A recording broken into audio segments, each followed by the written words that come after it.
In the midst of a global upheaval, a contingent of Polish soldiers found themselves traversing the rugged mountains of Iran, far from home. Their journey was one of uncertainty and hardship, a testament to the resilience of the human spirit in trying times.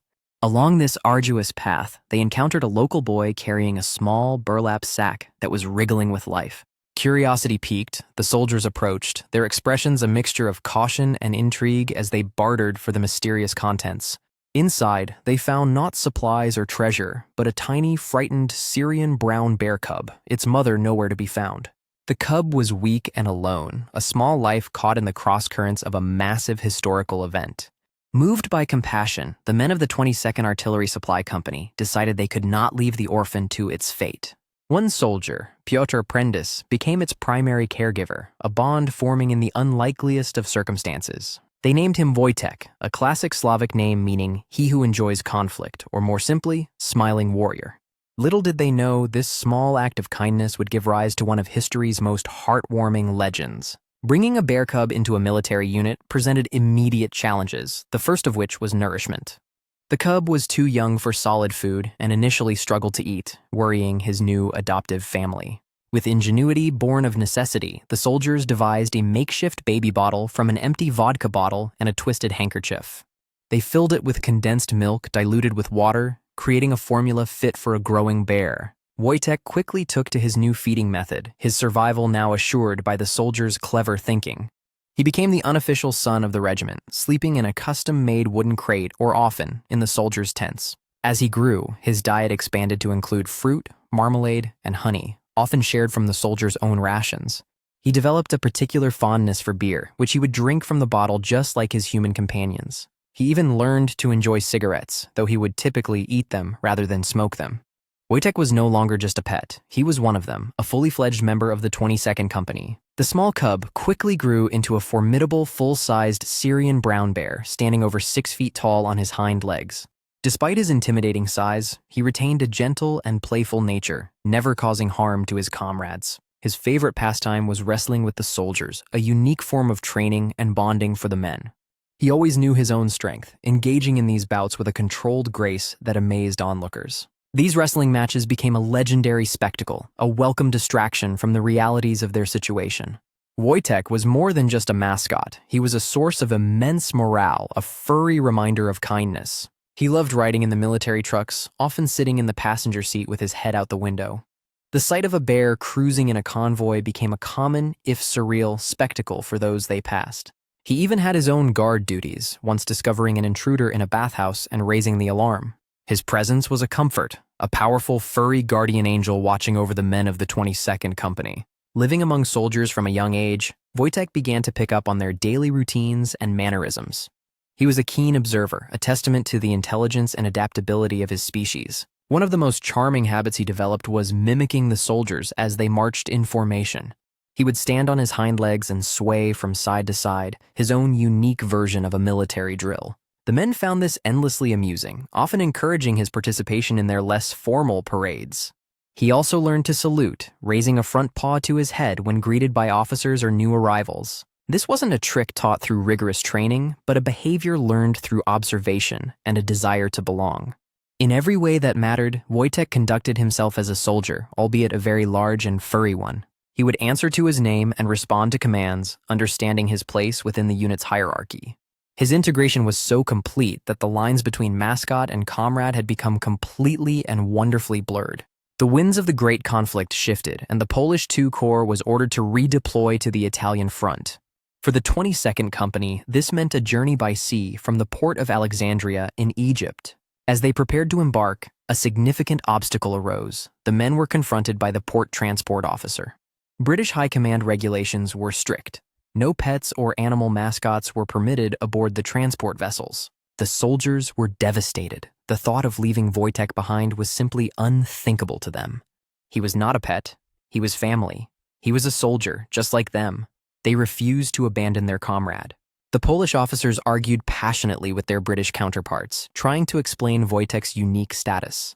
But regulations were regulations. A bear could not board the ship. The situation seemed hopeless. Then, in a moment of brilliant inspiration, the Polish soldiers devised a plan, a bureaucratic masterstroke.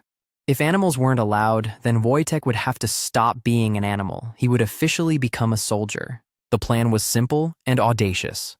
The command of the Polish II Corps formally approved Wojtek's enlistment.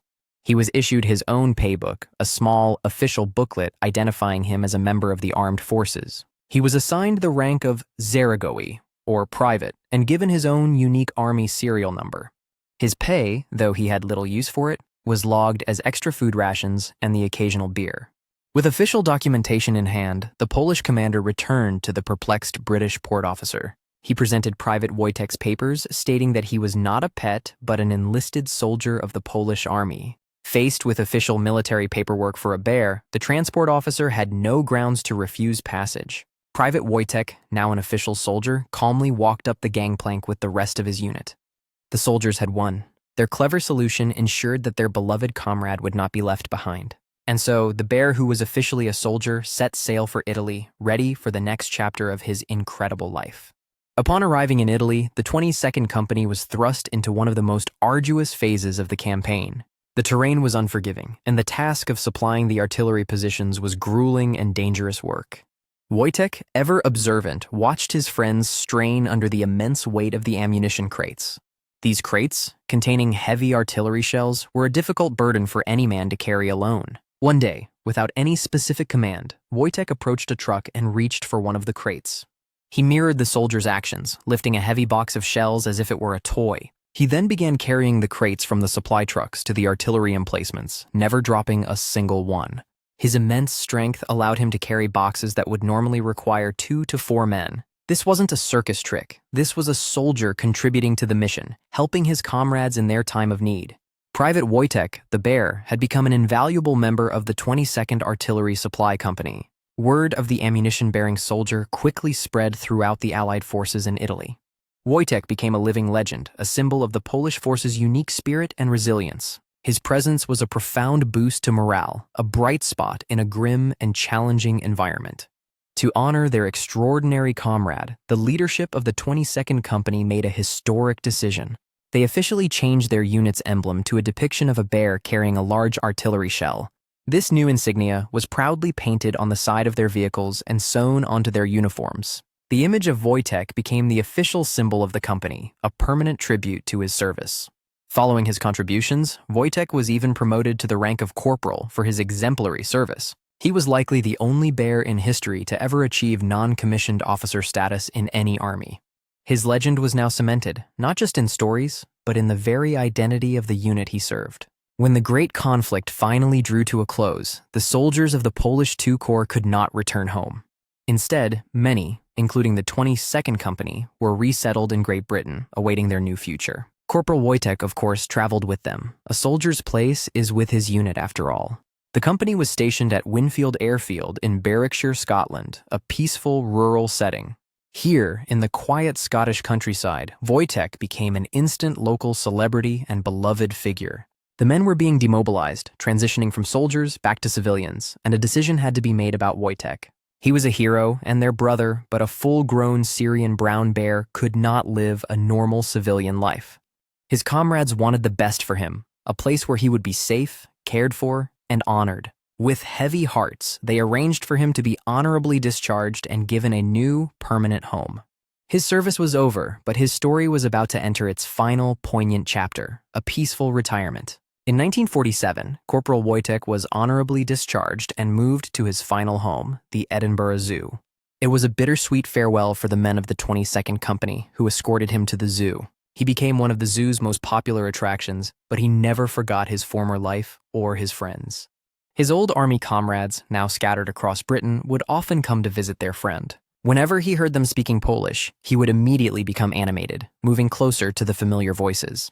Sometimes his friends would throw him cigarettes, which he would promptly eat, just as he did in the old days. Wojtek lived a long and peaceful life, passing away in 1963 at the age of 21. His story, however, did not end there. His legacy of courage, friendship, and hope lives on. Statues have been erected in his honor in Poland, Edinburgh, and London, a permanent tribute to the soldier bear. He remains a powerful symbol of the unbreakable bond that can form between man and animal in the most extraordinary of times.